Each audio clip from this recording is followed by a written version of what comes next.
from flying. That's WLS.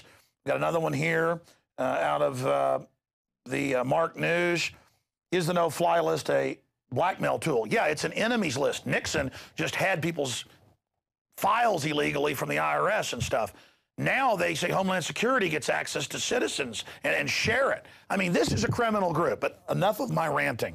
It's all in the book, No Spy, No Fly. I want to turn to Abe Mashal to tell us how this all began and break down these frightening developments. Extrajudicial, just like NDAA saying they'll disappear you. Now, is cave dwellers the threat? You scared of them, or you scared of government that says it'll disappear you into a torture dungeon and is on record raping kids in front of their parents at Abu Ghraib Army Report? You worried about that, or are you worried about the scary CIA man bin Laden? Abe, good to have you on with us. You're very evil. I'm glad you're on the no-fly list. Tell us how this all began. I guess they want to stop you actually getting wounded veterans dogs to assist them. This is, I can't think of anything more evil. Well, thanks for having me, Alex. I appreciate you guys reaching out to me and get me on the show and everything. It all began back in April of 2010. I was flying out to Spokane, Washington to train a dog out there. I'm a traveling dog trainer. And I'd never had trouble flying my entire life. I'd flown all over vacations with the family, business. I've never even been pulled aside for additional security all these years. And that night prior to me flying in April 2010, I attempted to print my boarding pass from the house, and I couldn't. So I called Southwest Airlines. I said, hey, I can't print my boarding pass. Normally I can do that. They told me, there must be a problem, so check in the morning with the ticket counter. So anyways, next morning I went to the ticket counter. I went to check in. The lady took my license. This was at Midway Airport in Chicago. And she kind of gave me a strange look. And then she went in the back room with my driver's license. So I was a little shocked by that. I had my Marine Corps shirt on, Marine Corps bag. So, she was kind of looking at me funny. About 5 minutes later, she came back out from the room. And I turned around and I was surrounded by over 30 TSA and Chicago police. So I was very shocked by this. And then she said, sir, you're on the no-fly list. You won't be able to fly any commercial aircraft, until you're off of this list. And by the way, the FBI is on their way to the airport because they'd like to speak with you. So obviously this was a major shock. I kind of expected Ashton Kutcher to jump out and tell me I was being punked. I mean, this was insane. And again, they're implying you're a terrorist. I mean, it's all part of this fake hysteria for the officers. Yeah, we saw one today. Evil Marine. And, it's all, I'm a strong guy and everything. I'm not intimidated easily, but when you're surrounded like that, it was very embarrassing all at the same time. But the FBI came there several minutes later, came up to me, asked if I would mind going in back to answer a few questions. And, I said fine, because I thought it was just some mistake that was going to get cleared up quickly. When we went in back, they just started asking questions about me that weren't quite invasive yet, but they were getting a little bit invasive. What's my name, date of birth, social security number, what was I doing going to school? And they know full well who you are. This is all theater to make you believe you're bad. I mean, this is criminal, what's happening to you. Well, and I thought it was just some big mistake because I was ignorant to how things really were back then. But so he went through his questions for about 15 minutes, and then he said, you know what, you're free to go. I said, now, wait a minute. I have a few questions for you. How did I get on the no-fly list, and how do I get off of the list? And he kind of laughed at me, and he said, listen, even if I knew why you were put on the list, I wouldn't be able to tell you. And then he said, there's really no way off of the list, but you can fill out a redress form on the Department of Homeland Security's website. Now, let's stop right there. Yep. That's right out of Kafka or 1984. Don't know why you're on the list, can't get off of it, and it's funny to him. And soon it's not going to be able to have a car, have a job. They've said this is the plan. No judge, no jury. Then you're homeless. Then they say in the future when there's a huge homeless population, this is actually Army documents. You may not have seen this yet. The Army confirmed them. You're going to be sent to a re-education camp. And it says forced labor. So see, once you're not going to be able to work in the future, I'm not joking, then you'll just be taken to the re-education camp. But come on, they're just making sure you're a good person there too. I'm sorry, please continue. No problem. And, that was shocking to me that he said that, because it certainly didn't feel like this was the America I learned all about. Anyways, I went home that day, and my wife picked me up. We were both pretty traumatized by the whole experience. I went home, and I filled out the DHS trip form when I got back, the redress form. Several hours later, my phone rings, and it's two additional FBI agents who basically tell me just like this, Abe, we're 3.2 miles from your house. Are you home? And I was like, yeah. And he said, well, would you mind if we stopped by? And by the way, this is all part of the theater. Shock you, have them surround you. They do it every day at every major airport, we've confirmed. Then come to your house, act like good cops. Hey, we'll get you off. Prove you're good. No judge, no jury, honorably discharged, helping veterans group. They probably know you're a good guy. That's why they want to turn you. They've targeted you. They're going to turn you into a perp. They might have even set you up and said Marine terrorist, because that's their new story, is that Marines and Army are going to be the new terrorist. I'm sorry, I'm just an expert in this area. So they're 3.2 miles. Can they come over and play good cop? Please continue. Yes, and it's kind of funny you said that, because that was something my wife said that day. One of them kind of played the good cop and one of them played the bad cop, but they came in and they came up, and the strangest thing happened, Alex. They actually pulled out a do not fly question and answer sheet, like a cheat sheet. You know, and I have kids, and it just seems strange to me that FBI agents were working off a cheat sheet. I've never seen anything like it in my life. You think federal agents, you think, you know, these guys wouldn't need cheat sheets, but they actually went through this cheat sheet and answered all the questions, you know, asked me. I mean, this was much more invasive. Who was my father? Who are my cousins? Where's my bank accounts? Do I have a Twitter? Do I have a MySpace? Do I have a Facebook account? And then once, you know, they find out you're Muslim, forget about it. That's when the real questions come out. Then the worst part about— And by the way, they knew, because I guess your wife's Christian, you're Muslim. They knew that. This is all part of discovering how bad you are. I mean, this is pure secret police who've put you on an extrajudicial list to ban your travel criminally, acting like you're the criminal. I mean, this is 180 degrees from America. I'm sorry, just making me so mad. Continue. Yep, it made me very upset too. But yeah, they came up and they did that question and answer sheet. And then when I said I was a Marine, they pulled out an additional sheet, which really was a kick in the groin for me, because, you know, I was a United States Marine. I didn't train in some other country. I was defending this country for 4 years active. And so, you know, they first thing they said, well, were you trained with explosives in the Marine Corps? I said, no, I wasn't. But it just, you know, that made me mad. So anyways, they did their questions and then they left. It took about an hour and 15 minutes. Like I said, this was a much more invasive interview.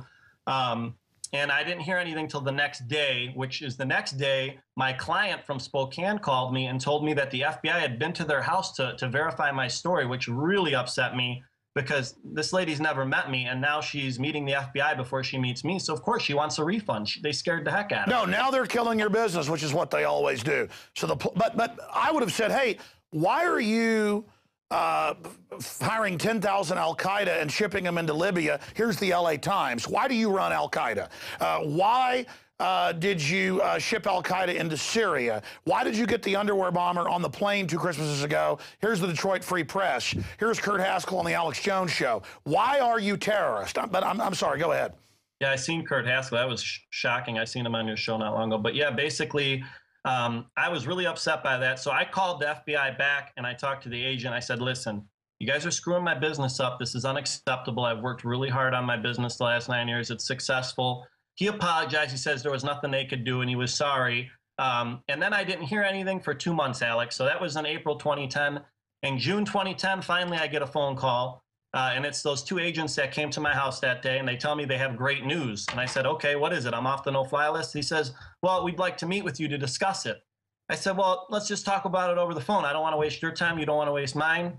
He says, well, we have to meet, you know, face-to-face to go through everything with you. That way we ensure that we answer all of your questions. I'm going to stop you again. This is the end of America. This is 100% pure evil. This is the new model. You're not going to have a job, a car, fly, a life unless you become a secret police spy. We're about to get to this, but I want viewers out there to understand something. My heart is beating right now fast. This doesn't ever happen on air, okay? Because I know this is coming for all of us. This has been the plan in every authoritarian society. This is a Marine, a father, no criminal record. He develops service dogs and gives them to troops who've been injured when the Pentagon treats them like crap and steals their death benefits if they get killed. That's all on record, okay? And they want him to be an infiltrator for them. So instead of just coming to the Marine and going, man, he's perfect for us, he'll get into their groups. No, instead they want to make him a perp in case they ever need to flush him. But this is how the setups work. And they go to people's lawyers and say, you're going to set your client up or we're going to ruin your life. I mean, this is criminal. And this is what's going on, and this is going to happen to everybody. They do it to an unpopular minority first. whether it's the kulaks in Ukraine or Russia, or whether it's Muslims in the U.S., but the target is you. Notice they're already shifting from Al-Qaeda as the big enemy to the good old boy conservatives and libertarians. So understand, this is going to happen to all of you out there who have a love affair with hating Muslims. I know it's fun to hate Muslims, but they were just beta testing on them. Now, I'm going to shut up, recap, and then bring it through. I'm going to give you the floor. This is just too incredible, but I want to just add here what's really happening. Please continue. Sure. And so I told him, you know, fine, what do you want to do? You want to come over? Let's get this over with. He says, well, we don't want to come all the way out to your residence. You live 40 miles west of the city. Could you meet us halfway? I said, okay, where do you want to meet? So they wanted me to meet at the Embassy Suites Hotel at a town in between me and the city. And he says, you know, we'll sit down on the loungelet. We'll buy you a few drinks. We'll get you something to eat. We'll answer all your questions. So I'm thinking halfway in my head, Alex, I'm thinking, okay, they're kissing my butt a little bit. They know they screwed that client up for me. Maybe this is the way to apologize. This is all scripted, sir. They do this all day to people. Yeah, I know. They ruin your business for 2 months. They let you marinate. It's all scientifically written by psych warfare chiefs. These are just monkeys that read off a script to you. I want you to understand that. Sure. And so, in fact, the monkeys are watching right now and going, well, we never even realized all that. You work for foreign bankers. I'm sorry, go ahead. So yeah, I said, okay. So we set up a date and time to meet at the hotel.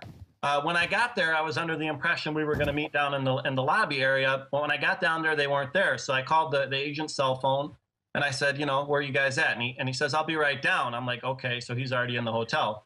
He came down, and then when I met with him, he says, would you mind coming up to the 4th floor with me? So now here's the huge twist that I wasn't expecting. And, you know, I was a little bit uncomfortable doing, but I knew that I had to do it because, I mean, how else am I going to finish this whole thing? And I was interested to see what they really wanted out of me as well. So I said, okay, fine. So we went up to this 4th floor private room. And when I walked in, the other agent was already sitting in there. They had the TV going, and they had some coffee and donuts. It felt like a stakeout. And, you know, they sat me down. They said, we have really good news for you. We can get you off of the no-fly list.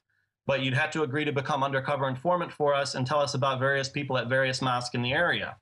So I said, well, would this be an FBI position? And he said, no. And I said, is this going to be an independent contractor position? And he said, no.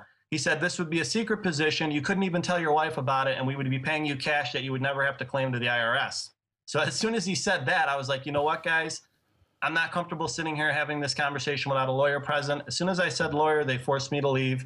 So I got in my car, started calling my wife and family up, explaining to them the shock. It was like a CSI episode or something. And then I went home, Googled the no-fly list, and saw that the ACLU had some experience with it. Because, I mean, who do you even hire, Alex, for a lawyer for something like this? It's just not something you hear about people dealing with. Oh, and they'll lie. They'll say they never even met with you. Right. Well, so they messed up there because they actually texted me on my phone that night saying that they were sorry the meeting ended so abruptly. When could we meet again? God, these people are sick. So anyways, I called the ACLU. They flew one of the lead attorneys on this no-fly case up to meet with me. I explained to her my entire story, and they added me to the lawsuit. So what happened next was I really didn't hear anything. The FBI called me one additional time. I told them that I'd hired the ACLU, and they were really upset by that. I guess the ACLU and the FBI are, you know, they don't really mix together too well. Well, let's expand on that. They're putting members of Congress on this now. And the Congress, I mean, that's the government. That's the elected representatives. Congress is more powerful than the president, the courts, you name it. It's not just co-equal. They actually have more power because it's more representative. If you actually read what the founders said and what the courts have ruled. And then 100 years ago, they started saying, well, actually, they're co-equal. And now they say Congress has no power. The president rules the earth. But the point here is some FBI guys are actually good. You know, they're out by bank robbery, stuff like that. But these political ones that are involved in the spying and stuff, they do this illegal stuff all day long. The feds are now taking DNA from school kids nationwide and telling people, don't tell your parents. It's totally illegal. So that's why I get so mad, is that this can happen to any of us. And I have total